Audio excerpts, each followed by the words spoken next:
everyone, to another episode of the HR and Payroll 2.0 podcast. I'm Pete Tiliakis, and this time it's just me. I'm really, really excited to bring my good friend and my Asia-Pac go-to resource for all things Asia-Pac HR and compliance, Miss Lynette Liew from Links International. Welcome to HR and Payroll 2.0. Hello, Pete. Hello, everybody. Thank you for inviting me on this call. Yeah, absolutely. I obviously monitor the market, and I've been watching what's going on in Asia Pacific. All that region is hot right now. There's so much talk about, compliance, but then opportunity.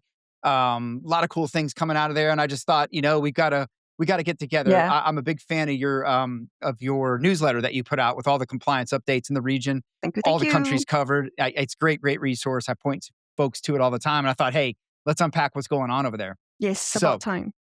Yeah. So look, Julie's not with us today. She is actually traveling, having some trouble getting in. So she is going to pass on this episode with us, but it's going to be you and me. So I'm excited for that. But look, why don't we get started with the usual? We ask every one of our guests, Lynette, we ask how you got into this crazy business Yeah. and why on earth do you stay doing it? Yeah, I'm a little bit nervous to talk about this, but I guess here okay. goes. So I chanced upon the HR industry, I think about slightly more than a dozen years ago. And that's because a good friend of mine introduced me to my previous company. And he said, hey, you like speaking with people, you like being in an industry where you can potentially cause an impact or make an impact. So why not come join me in the human resources industry? And I thought, okay, why not? So I started off my career in the talent acquisition field. And with that, then I expanded into outsourcing for there are about 10 years or so. And I never left it. I never left it because it's quite interesting, right? A lot of things remain sort of more or less the same from a legislation point of view. But from a management of client perspective, building an ecosystem with partners or vendors or regional global solutions, it is always different year on year. And we also see a lot of trends happening across different periods of times as well. So I thought, why not just stick around and see how it goes? And it became 10 years or so. Yeah, here you are. Yes, Hey, exactly. it brings you in and it keeps you. That's for sure. And we're glad to have you. I want to ask you, so you started your career on the talent side of things. Yes. And now you're on the compliance side of Yeah. things. What's your favorite? What do you like the best? Yeah, it's actually very, very different, but also similar in some ways as well. I think the good part about being in the talent acquisition side of business is being able to be on ground with different candidates, understanding their requirements and potentially impacting their career. But on the compliance side of perspective, it's a little bit different. Your focus is then more on the business side of things. It's more on how different departments come together. It's how you're going to work with even government organizations as well. So it's a little bit more multifaceted in that aspect. But other than that, I think working with people, building teams, working with ecosystem is more or less the similar part of it. Yeah, absolutely. I like to call the operational side of HR, the compliance, more the blocking and tackling. Yeah, so that exactly. the talent side of the business can set up their, touchdowns or goals or however you want to, whatever sport analogy you want to use. So yeah. Exactly. Well, look, Lynette, I know you guys at Links are on like the front lines of what's going on in compliance and HR operations, employment law, all that. But like, what's happening? What's your pulse check on Asia Pacific? What's going on in the region? What's exciting? Yeah. What's happening? I think you brought upon a good point just a couple of seconds ago on compliance, because I think APAC is sort of have been on a drive towards some compliance shift or compliance-related transformation, whether it's sort of like the good old digital or HR transformation or whether it's the latest ESG or AI transformation. A lot of businesses and organizations across different nature of business, across different industry have sort of begun to adopt it or at least explore it. Even from startups to MNCs, they're all quite excited to jump on this bandwagon to explore. Whether or not they are successful, that is kind of another story. But at least a lot of them are sort of making that way or that channel into exploring that. And a lot of materials and information right now, because they are not sort of available online or that is not very publicly available, we do hear a lot of conversations happening within communities. We do hear a lot of conversations happening whenever they are within their groups or their huddles. So that is sort of interesting. There is definitely a lot of talk, a lot of buzz about that within the Asia Pacific region. Has the region's employers been historically slow to invest in HR, kind of the way, it is in the US and maybe even, others like Europe? Yes. Or are they a bit more forward? I think traditionally or by legacy practice in the last decade or so, there has been a little bit more of a slow adoption, but because maybe by way of economic or by way of how people just be more within the global location or within the global region, there is a lot of influence from one region to another. So when one region starts to take up something, they do pass on the message, and then the Asia Pacific region or the people within this region then start to adopt it as well. So the trend in the last 5 to 10 years would be a slightly quicker adoption in a lot of different areas. But adoption could come in many forms as well. It could be just exploring. It could be procurement, going out to, with their tentacles, trying to understand different solutions, but not possibly or may not be actually taking it on until maybe the next 3 to 5 years or even 8 years. Yeah, I think everyone's kind of recognizing technology, data, all those things are essential regardless of where you where you Exactly. are in the world. Correct. And hopefully we're getting more employers that are, getting modernized, right? And helping their employees, helping themselves. So Yeah. I want to come back to the compliance piece of this because we had Ross Heron on recently from the Australian Yep. Payroll Association, and he talked about how Australia has absolutely raced up the charts of the top, more complex. I think it was top Yeah. 5 that they have them now. Yeah. Most Yeah. complex countries on compliance. Is that what's going on there? Is that similar in other? Are you seeing that around the region in other countries? And is that something employers are taking notice of? Yeah, I think Australia, mainland China, India, Vietnam, Thailand, these are the key markets that we hear with from clients and also our ecosystem. That would be one of the more complex locations in terms of legislations, in terms of compliance, in terms of how strict they are. I think mainly it's being driven by the pro-employee kind of regulation, which is good for employees and also certain businesses. The rest of the other markets within the Asia Pacific region remains more or less the same. They are still compliant, they are still strict, but probably less pro-employee in that manner. So with that, then you see a lot of compliance still being built onto it, but maybe not that much emphasis. Yeah, absolutely. It's not just payroll, right? I mean, it's coming from the employment side of things. It's Correct. very, very impactful. And I noticed that there are employers that are obviously taking notice of that, and they're starting to say, "Hey, we need a little bit of help." Right? I've Yep. seen some of the firms like yourself getting Yep. pulled into some new kind of areas of consulting. Have Correct. you seen that as well? Customers saying, "Hey, we need help with Yes. this country, that country." Yes, definitely in the last maybe 3 to 6 years, we do see Yeah. clients having certain burning priorities or certain markets that they would like to put their focus on or priorities on. And with that, sometimes it's not so much about having a regional solution. It could be very much like an a la carte kind of a solution where they say, hey, look, I have a very small group of employees. They are a little bit of a situation right now. And if you're able to help us, particularly on this compliance, maybe in the long run, we could help with something else. Or if you do have ecosystem partners that you can link us up with, that will be helpful. So we do see clients having that sort of an a la carte sort of purchasing. And then we also do see clients that are looking for a one-stop shop for all of their Yeah. requirements. So it kind of depends on where the clients are or where the businesses are in that sense. Yeah, absolutely. I should have clarified a little bit. What I've seen a lot more of is firms that maybe start with a vendor for payroll, and then that Yeah. that turns into more of an HR consulting Consulting. need. And I Yeah, think because exactly. that risk and that those things are popping up, but very much an opportunity for that expertise that you guys have as providers to be out there meeting that. So Yeah. outstanding. Yeah, look, one of the things I wanted to talk to you about, when we think about, what I'm seeing in the marketplace is I've seen a lot more of the regional buyers leaning into the regional providers, right? Yeah. Whereas I feel like over the last 5 or 6 years, we've really been hammering home global, right? And Yeah. global is possible. Yes. You certainly can bring everything to a harmonized state. I mean, Workday Yeah. gives you opportunities to do that. All the Correct. HCMs, Yeah. many of the global platforms. But what I see buyers doing more recently is leaning in heavily to the regional specialists. What's your take on that? Are you seeing that as well? And what do you Yeah. think's driving that? Yeah, I think you put it in a very nice manner. It's really Yeah. not so much of a swing like you mentioned. It's more of a lot of businesses or organizations sort of leaning in or trying to explore regional solutions. And I think one of the main reasons is because it just sort of made sense for the business or the organization, whether is it based on past experience or whether is it based on maybe because they have sort of like a de-risk situation that they need to go into, or they want the best compliance in terms of local legislation for their long tail populations. I think from different point of views, that's why we see a lot of businesses moving into regional kind of a solution versus global solution. A lot of the clients have sort of their focus on wanting a larger regional player that is sort of big enough to cover the long tail populations where they have, but also small enough to have sort of their investment in respective markets. I think because of the nature of the local legislation, sometimes you just want to have local presence. You want to have local language localization so that the business is able to have local buy-in as well. A lot Yeah. of the other factors include things like your speed, the expertise, even regulatory depth as well, which is very in line with what you mentioned about compliance. So cultural fluency and all that are sort of the slightly more intangible aspect of it, but they do contribute to leaning more heavily now into regional solutions in that aspect. Do you see that more with the enterprise buyers, or do you see it at all levels? Yes, I think lesser on the startups or the smaller firms, but more on the enterprise level. I think because traditionally, by legacy practice, a lot of them are always on a global lookout for global solutions. Yeah. But recently, in the last 3 to 6 years, maybe even 5 years, they also look at having maybe potentially regional players. And we do see quite a bit of uptake for that in the last couple of years.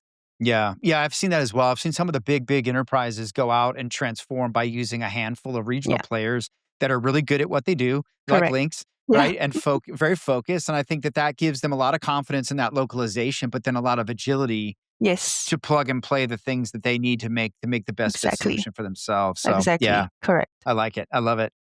One of the things I want to come back to, I think you might have said this when we were just talking, is just I've noticed in Europe, I've noticed this in Asia. It seems like there's a bit of the ESG topics and themes that are bleeding over into compliance that touches HR. Yes. Could you talk a little bit about that? I'm not an expert at that personally, but I'm just kind of curious what's going on in that regard in Asia Yes. Pac. I think for ESG has always been sort of a business initiative, a Yep. strategic initiative, and also part of building ecosystem for whichever business or nature of industry that you are in. And because HR has always been trying to be in that value chain to provide that business partnering and also strategic perspective to organizations, they also jump on the bandwagon to try and build their strategies or build their planning around the ESG and compliance. But because HR traditionally or by legacy practice is not really in the ESG field or have not really pushed out such initiatives before, a lot of it is being bundled up into a one single word called compliance.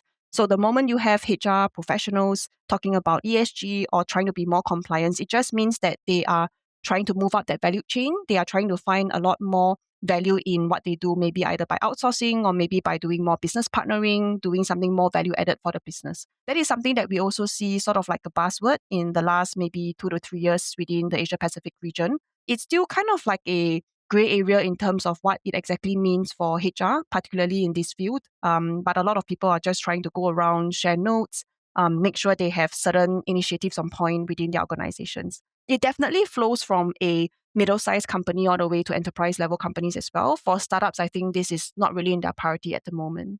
Yeah, interesting. Yeah, and I should have said ESG, environmental social governance. It's your construct around protecting how you treat people and how you Yeah. treat the environment and how you treat data privacy and transparency and things like that. And I think that what we saw, it kind of was a big pop here in the U.S. for a while. It was very trend, Yeah. and now I feel like it's faded away a little bit. But it seems like outside the U.S., it's still very prevalent and starting to bleed its way. It's making its wave down into Asia It Pacific. is. Yeah. So to your point, it's more of a bigger company thing, but Correct. do you think is that changing the way people are looking at hiring in any way, or do you feel like Yes. I not think yet? at some Yeah, point it's probably having certain guidelines in terms of their hiring policies, certain bullet points as to what they may do or what they may not do, especially yeah, when it impacts their hiring workforce, their existing employee retention, certain succession planning and all that. But as to whether companies actually enforce it, and also whether they're consistent about it across different levels of employees and different types of employees, I think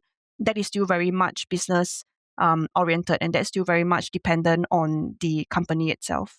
just kind of looking ahead a little bit. Where are you seeing some of the growth coming as we're heading into 2026 here? Do you see it coming from any certain countries? Any sort of any expectations in that regard? I feel like Japan's been coming up a lot in my Yeah, conversations. You yeah, know, exactly. I think Asia Pacific is sort of divided into very unique markets or cluster of markets. It could be a lot of countries or markets using English as a business language, and there's also a lot of language specific markets, which you talk about like in Japan, in Korea, maybe Vietnam, Thailand, and also mainland China. A lot of these markets are trying to maybe not so much to escape where they come from, but it's also more about trying to jump on a bandwagon to make sure that they are aligned regionally. They are working with their counterparts in other locations, and also they are jumping on the bandwagon to make sure that they are compliant to things like ESG, maybe even AI, and to also still remain relevant in terms of what they do in the HR space.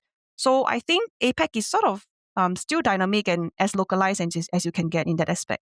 Just in terms of the growth, do you notice any, from our vantage point, what our media has been saying, that there are a lot of organizations that aren't necessarily sending jobs away because of AI. They're actually sending it away to lower cost locations. Yeah. Do you notice that more of business coming from the US in recent months or quarters, or do you expect that? I think yes, definitely there is a move of value chain, and also there is a Yeah. requirement for lower cost labor. But I think this trend has been something that has been going on for a while as well. APAC is sort of like a pressure cooker, and a lot of businesses use it for their pilot rollout. They just want to stress Yeah. test their strategy. They want to make sure that what they have envisioned in their mind, the target operating model, is something that can be achieved. And APAC is probably one of the better regions or easier regions, if you will, to explore that. So we do see a lot of trends for, depending on the markets, a lot of trends for manufacturing, a lot of financial institutions, a lot of pharmaceutical and medical industries that are taking advantage of that. So it's kind of like a growing trend from that aspect. But it could also impact other sort of nature of business as well. For example, trading, cryptocurrency, semiconductor, so on and so Yeah. forth. So still very Yeah. much market specific in that aspect. Absolutely. Just on that lines, while I've got you there on Yeah. cryptocurrencies and digital payments, that seems to be much more prevalent in Asian countries, from what I can tell.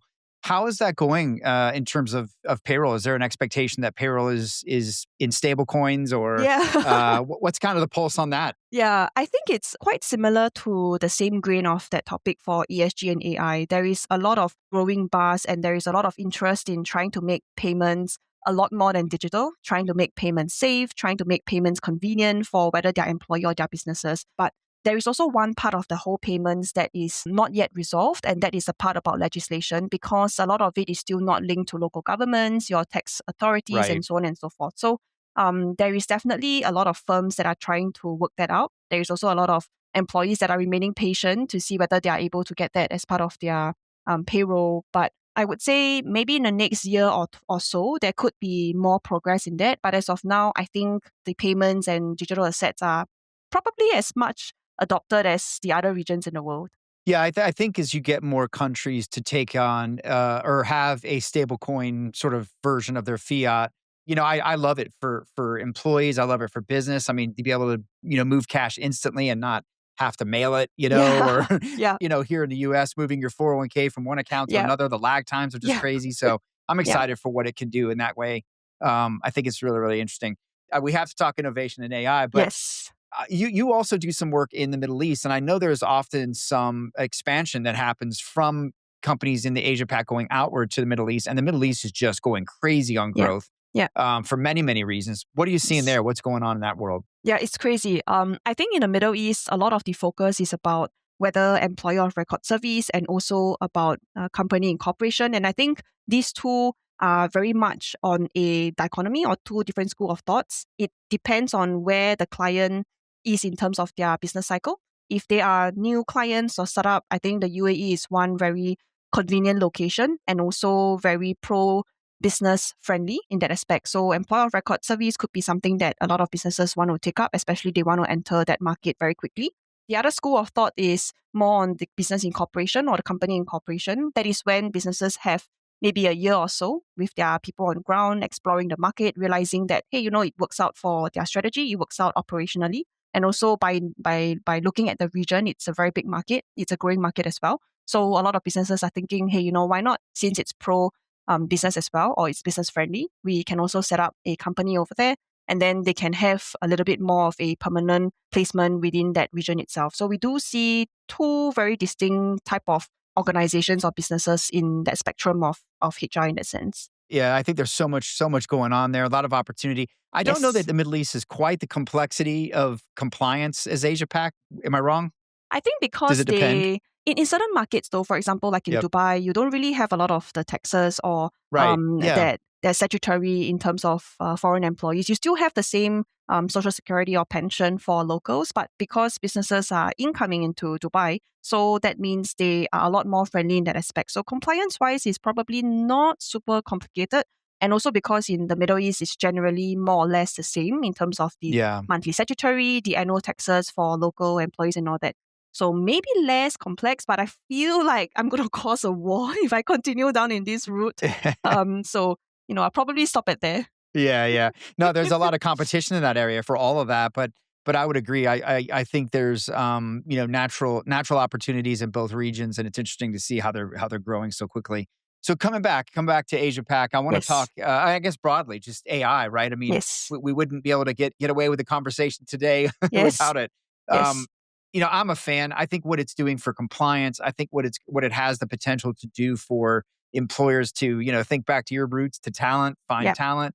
Yep. Just so many great use cases of that and what it can do with the data that we have in HR. Exactly. But Yep. what's the pulse on AI in terms of just what companies are thinking? How are they looking at it as far as the workforce in Asia Pac? Yep. And what are your thoughts? Yeah.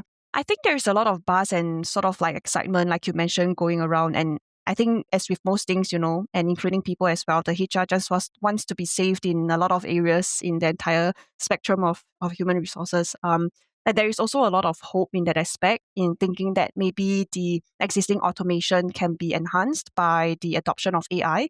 Things like data verification, data consolidation, even things like report generation. And then further down that stream as well, a lot of these AI-enabled solutions are looking to help businesses forecast, preempt certain things, and also maybe even putting in some lines for strategic planning. Like HR business partners could probably look at things like workforce planning, succession planning, employee retention, so on and so forth. I think from a payroll perspective, that also looks at things like preempting certain reports or generating reports to the exact format that maybe external organization require. It still sort of works in the making. A lot of businesses are starting to explore, but we probably see a little bit more impact maybe in the next 2 to 4 years or maybe 2 to 3 years, depending on the speed of that AI adoption and also test run. Yeah. How much is it dominating your conversations when buyers are looking at I think at solutions least now? 20-30% of that Yeah. conversation. Yeah, a lot of clients, buyers, and definitely also with ecosystem partners as well. These eco partners Yeah. are probably putting AI, I think, almost as frequent as, how's your new year? It's almost like a starting point of conversations. What about just broadly in terms of the economy across the Asia Pacific region? Like how prevalent is AI just in business anyway? Yeah. I'd say probably 60% I think they say about 60% of our Fortune 500 have mentioned it in their Yes. annual reports or their quarterly reports in the last Yes. year. Yes, So exactly. what's that kind of, how does that compare to Asia Pac? I think it's almost like a badge of honor. The moment you have Yeah. AI in some sort of document or in some sort of your branding, it puts you on the forerunner of a lot of things. It puts you in the forerunner of being chosen or being Yep. selected of one of the appointed vendors or selected vendors. It puts you on a chart. It puts you on the list. But as to whether in actual practice or in actual day-to-day kind of a work, whether people really use AI as part of it, I think it's still something that companies are trying to adopt, and also companies are trying to scale it larger. You could probably roll it out in a market, you could roll it out in two, but to roll it out across Asia Pacific, I think that requires a lot of planning, requires a lot of test run, and it also requires a lot of courage, right? Because you actually may not be able to know that much in terms of what kind of impact or negative impact it may have. So it's definitely something that is causing a lot of excitement. It's also something that a lot of people are very excited about. And mature companies, like you mentioned, are probably using it at some point in their value chain. So that's pretty Yeah. exciting. It is. It really is, and I think there's so much we can do with it for sure in Yeah, HR and the exactly. workforce. Exactly. Man, I love it, especially the compliance thing, right? Like Correct. the ability to have it orbit you as a business and make sure that Exactly. you know what's coming and how to react to those things. So, like, think about like say the EU Data Act and some of the AI Act and things that they have that are Yes. governing this. Do you see some of that legislation starting to pop up around the countries? Are they starting to say put guardrails around AI and data usage and that sort of thing? Yeah, I think one very huge aspect about companies trying to adopt AI or actually using it and then to scale it across the region is to make sure that there is a lot of privacy notice that's governing the entire process in terms of data security, hosting, and also legislation accuracy. To what aspect it would be accurate, to what aspect it would keep data safe, to what aspect it would be able to still maintain that privacy notice, whether is it GDPR or whether is it PDPA or PIPL. I think that's something that a lot of businesses are learning along the way as they explore this. I think they are also trying to work with consultants or experts in that aspect to see whether they can ensure this is being kept in line while they scale it across the different populations that they have. So I wouldn't want to call it like a time bomb, but it's definitely one big aspect that businesses have to be concerned and also mindful about. Yeah, absolutely. Are countries in Asia Pac looking at skilling their workforces around the fact that AI, is predicted to disrupt Yeah, roles? yeah. I think in some aspect, maybe not so much about the labor intensive and also the blue collar industries, because you definitely still need to have certain people on ground to be able to scale their business. But I think for a lot of organizations, their talents are being planned in that aspect that the not so much to replace, but more of being able to have that Yeah, skill to adopt that AI, to use AI as part of their work. So a lot of Asia Pacific businesses are trying to see if we want to keep our employees, if we want to keep our populations, could we then upskill them or reskill them so that they are able to adopt such of these tools so that they can then enhance the business in that aspect. So not so much to yeah. replace, but more to, complement. Now, as a recruiter, you're a former recruiter, right? And you and you're now in the payroll compliance sort of side of things. What are Yes. your thoughts on the fact that we don't have? It feels like we don't have enough skilled payroll people, right? We're losing them at a very high rate. How do we get the young generation, the new generations, to start their careers in payroll? Yeah, I think it's a very good question, because I think in this aspect, it's always how we introduce what we do compared to what I was doing previously in talent acquisition. It's always the less glamorous side of things when it comes to payroll Yeah, and compliance. But I think this less glamorous side of thing will remain as it is, because labor law and compliance don't change overnight. This is something that has been ongoing for a long time. And from market to market, it plays a very important part. But I think what it can make it sexier in that aspect is to maybe look at how certain tools are able to help, how you're able to move yourself up the value chain. So for maybe the younger generation or the people trying to go into this industry, I think is to look at it more of how you can make an impact to making sure employees get paid accurately and timely on every yeah, month. The engagement of AI to make sure that you have certain data that's being verified and you don't have to do it manually. To look at how you're able to support clients in their strategy or their planning by providing reports that actually make sense rather than providing reports that are just simply system generated. There is a lot of shift to also use certain HCMs, to also use certain self-service to complement the payroll aspect of the business. So it's not so much of opening up an Excel, churning in the numbers, but it's a lot right. more technology that's backing this whole thing. So it's probably not the most glamorous side of the business in terms of HR field, but it's definitely one of the more dynamic aspect of it. Yeah, I think there's still, I mean, it sounds like there's still a lot of opportunity for employers to just mature their digitization around HR at all. Not to mention, the wonderful things AI could do, and certainly those, it's going to change jobs, right? It's going to change what we do into other things that we do. So I love that Exactly. about it. It's exciting, right? It's a chance to reset and kind of do things differently. So look, Lynette, I want to kind of maybe look forward, right, as we're going into 2026. What are you Yes. excited about? What are you concerned about? Yeah. What do you think we can expect from Asia Pac in 26? Yeah. I think within Asia Pacific, we maybe want to look at businesses to maybe plan for certain complexity, not so much in terms of, political side of the business, but maybe to expect certain changes in terms of statutory updates across the region. You will definitely also expect very decoupled or fragmented market-driven regulations. Some geographical uncertainty, but not a lot.